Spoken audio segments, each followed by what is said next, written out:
Ethan Clarke had always believed that life would eventually settle into something meaningful, but instead it felt as if each passing year tightened around him like a vine he could no longer escape. His days blended into one another, an endless cycle of early alarms, crowded trains, draining meetings, and quiet dinners eaten alone in his small apartment. The world saw him as a man with stability, but inside he carried a quiet ache, a feeling that he had drifted far away from the life he was meant to live. Long before the weight of routine pressed him flat, Ethan had dreamed of becoming a filmmaker. As a teenager, he spent entire afternoons recording scenes with nothing but an old camcorder and unpolished imagination. In college, he wrote scripts no one ever read, filling notebooks with stories that once made him feel alive. But somewhere between responsibility and survival, the dream slipped into the background, covered by dust the way forgotten memories often are. He always told himself that he would return to it, when work slowed down, when he earned more, when he felt ready. But the years continued passing, each one stealing a little more courage from him. One cold evening, as Ethan walked home through dimly lit streets, he received news that Mr. Harris, his childhood mentor and the first person who ever told him he had talent, had passed away. Ethan had not visited him in years, postponing every chance with excuses that suddenly felt painfully hollow. At the small memorial, Ethan noticed a wooden box placed on a table among Mr. Harris's belongings. Inside it were dozens of handwritten story ideas, unfinished scripts, fragments of dreams preserved on yellowed pages. A simple note rested on top. "For the films I never made." The words struck Ethan harder than he expected. He imagined the younger Mr. Harris, full of passion and ideas, believing he would someday bring them to life.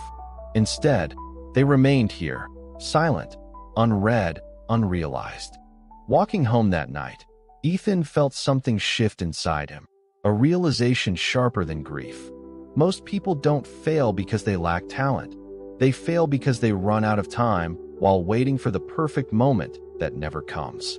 Back in his apartment, he opened the closet and pulled out the camera he hadn't touched in years.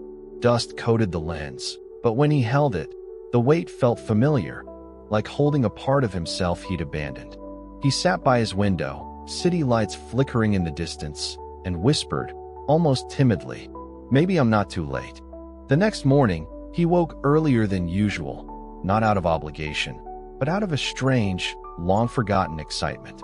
Before heading to work, he stopped by a small park, capturing simple scenes: a runner tying her shoes, sunlight filtering through leaves, the wind brushing across the grass.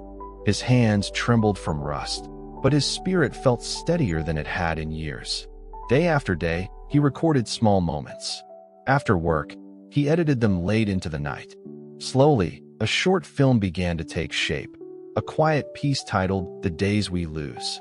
With hesitation, he uploaded it anonymously. He expected silence. Instead, 3 days later, the video had 80,000 views. Comments flooded in. "This felt like my life. I cried.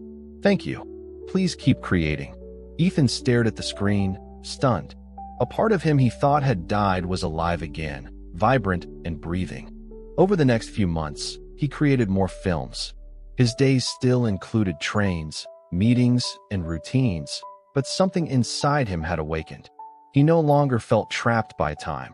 He felt guided by purpose. One evening, as he prepared a new script, Ethan opened Mr. Harris's note again. The words still hurt, but now they inspired. "For the films I never made," he whispered softly, "I'll make mine.